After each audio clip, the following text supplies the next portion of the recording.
slechte ervaring.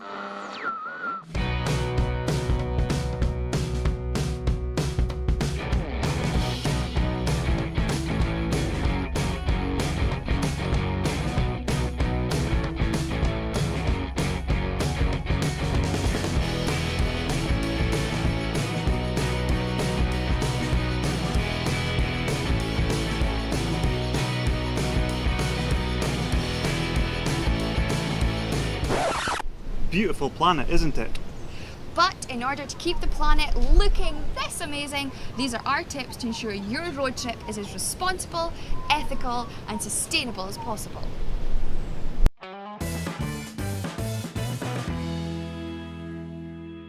We are here to say that when you're road tripping, you can have a more sustainable road trip and more ethical travels, even when you're travelling on a budget, like us. We know it's probably impossible to be 100% sustainable. We are not saying that we are 100% sustainable. We are not here to tell you off. We're not here to say don't road trip. We are here to say that there are so many ways that you can do your little bit to help for the environment. Yeah. So the first thing we're going to talk about is the few things that we take with us when we're going on a road trip. Things that means we don't have to get rid of plastic and just be a bit more eco-friendly, really. So number one on that list are these shampoo and conditioner bars. Yeah, solid shampoo and conditioner bars. We were sceptical to begin with. You can see I have a lot of hair, and I thought that using these in comparison to real shampoo isn't going to do the job as good. We used one of these and it lasted 2 months. 2 months, yeah. 2 months, and it was both of us sharing them, and we were washing our hair more because we were in the sea and we'd been swimming and stuff a lot more when you're road tripping. 2 months that last for, I think they say when you buy it, 80 washes. Yeah, and you can also use it as body wash as well, so you don't even need to worry about. Yeah. So you literally use this for your whole body, and then you're done. So you're saving space, you're saving time, and you're not using plastic. Perfect. Oh, and this is the conditioner version, so they do both. Okay, so next on our list of things that we bring are these guys. Now you're probably thinking, why are they different shapes? It's kind of like us. We've got a tall one and a short one. But no, Lauren will give you a little demonstration.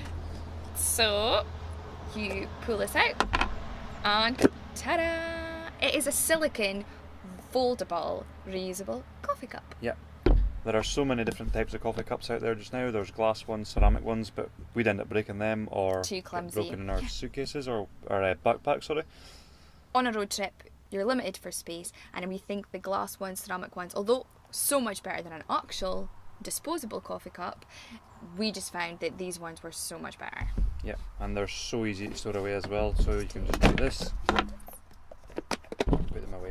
Simple. And they fit in your pocket, fit in your handbag, they fit in your camera bag, and the best part as well is they come with these guys, which is a little straw. They came with reusable straws, so you can use them not just for coffee, but to use them for smoothies as well. Or water, I suppose, if you really wanted to. Yeah, you can use them for anything, because it keeps it hot with the silicone. They're really easy to clean and wash, and with a reusable straw, again, you're reducing the amount of plastic you use. And it's a silicone straw too. So the straw even, fold this up, pop the straw in, it goes back on. Keep it all handy, nice and neat. Our next item is this guy. A reusable water bottle. Now that seems quite common and sensible these days, but there is absolutely no reason to be buying plastic bottles of water when you can just be using reusable water bottles. They're actually much handier for carrying around anyway. You've got like a little holding thing, leak proof, so you're not going to get water all over your backpacks. We've got one of these guys each. Ta-da!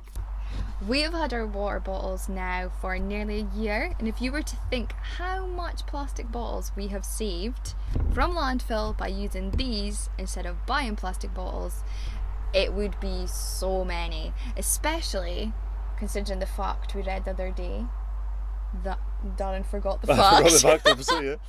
That by the year 2050 there's going to be more plastic. Fact, yeah. More plastic in the sea than fish. Yeah, it's absolutely crazy. Save the fish. Buy one of these. And buy one of these and refill it. Okay, so that's the things we take with us to save the planet. So now we're going to move on to some top tips. I'll let Loz introduce this one. My name's Lauren, and I'm a recovering leaflet-aholic. I used to pick up leaflets, brochures from everywhere we went, thinking they were cute souvenirs, and I used to read hardly any of them. So now what we do, we're in a tourist information point, we take photos of the leaflets on our phones, then we can read the leaflet after, or just read websites, Read a blog. Our blog. read websites, ask locals, do not pick up the leaflets because they'll just end up in the bin. Okay, the next thing on our sustainable tips. One thing you'll notice when you're road tripping, whether it's New Zealand or Australia, that water consumption is a big deal, whether it's because of droughts, whether because they only use rainwater at the campsites. 3-minute showers is quite a common thing, but we struggle with time in our showers, so we've changed it to one song showers. And that does not mean meatloaf bat out of hell, so no 8-minute showers out there, just make it 3 minutes. Chuck a song on, whether it's on your phone or a portable speaker, one song should be enough. So, being a responsible traveller and being more ethical and responsible when you're road tripping does not just involve saving water and not using plastic. It is all about the entire ecosystem. A really important tip for this, especially in Australia, is don't feed the wildlife. Just don't feed them. That's the easiest way. Even if you really want a koala to land in your van. Or a kangaroo to jump in your van. Don't do it, because it's going to mess up their whole ecosystem. They'll become reliant on humans, which means they can end up becoming aggressive. We've heard of a lot of birds becoming really aggressive because they rely on the food from humans. So by not doing it, they have to fend for themselves, and it's all part of the nature. When you're road tripping, when we were in New Zealand and you go from south to north, you'll notice quite a big difference in the weather, but you might also notice if you're doing things like glacier hikes or ordinary hikes, you need specific clothing such as waterproofs or sensible shoes, not flip-flops. And it's the same in Australia. We're trying to avoid the rain season, we're travelling down the coast, but the winter and summer, we were so shocked in Australia when we arrived. So different. It reached 0 degrees, and so we had to go to op shops. By buying your clothing from op shops, especially if you're only going to use these clothes for a short amount of time, it is so much more environmentally friendly than buying clothes from fast fashion places, and it means that your clothing, once you're finished with it, put it back to the op shop so that life cycle can continue, because the fashion industry is the second highest pollutant of waterways after the oil industry. So our next tip is related to the sea. You've all heard about the Great Barrier Reef bleaching, like the coral bleaching, but one of the main contributors to that is actually due to the amount of sun cream that tourists are obviously wearing when they go and do their snorkeling tours. So you do get ocean friendly sun cream that you can use. Most of the boats and stuff out here will supply it for you if you don't have any yourself, but just be mindful of that. Don't just go buying the cheapest sun cream you can find, because there are a lot of chemicals in these sun creams that can end up bleaching coral and making it look less beautiful and killing off the ecosystems. Swallowed by turtles, you don't want that. No, we love turtles. Another tip on being a responsible road tripper: pay your national park fees. Yeah, or Department of Conservation. Yeah, in New Zealand you have Department of Conservation sites. They're like $8 and they usually work on an honesty box. Do not try and cheat the system. The point in these fees are to pay for the upkeep of things like paths.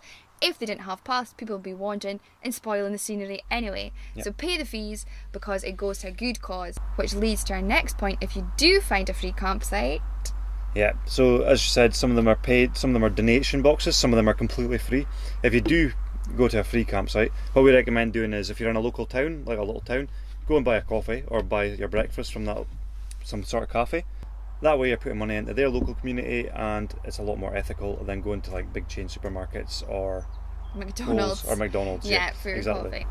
And our final tip for being a responsible road tripper: take only photos, leave only footprints. Whether it's at your campsite, the national park, you're on a hike, don't try to take coral as a souvenir. Nope. Don't try and take seashells from the beach. Don't try and take sticks. I don't know what people collect these days. But yeah. And then in return, don't leave your rubbish behind. Make sure any fire pits have been covered up.